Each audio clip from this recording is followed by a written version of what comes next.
ஸ்ரீமாத்திரை நமக்கு ஆடி அமாவாசை அன்றைக்கு விரதம் இருக்கவங்க கடைபிடிக்க வேண்டியது என்ன அப்படின்னா, அப்பா அம்மா இல்லாதவர்கள் விரதம் இருக்கலாம், அப்பா இல்லாதவர்கள் விரதம் இருக்கலாம். அம்மா மட்டும் இல்லை அப்படின்னா ஆடி அமாவாசை விரதம் இருக்க மாட்டாங்க பெரும்பாலும்.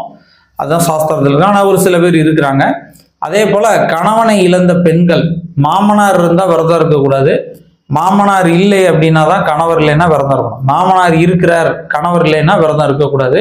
அன்று ஒரு பொழுது நாம் விரதமாக இருந்து அவர்களுக்கு பிடித்தமான விஷயங்களை படைத்து நாம் வழிபாடு செய்ய வேண்டும். அதே போல கோலம் அன்னைக்கு போடக்கூடாது.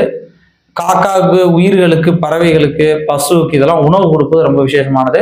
அன்னைக்கு பக்கத்தில் இருக்கக்கூடிய சிவாலயம் சென்று மோட்ச தீபம் ஏற்றுவது நன்மையை தரும். இந்த வீடியோ உங்களுக்கு பிடிச்சிருந்தா மறக்காம லைக் பண்ணுங்க, நம்முடைய சேனலை சப்ஸ்கிரைப் பண்ணுங்க. நன்றி.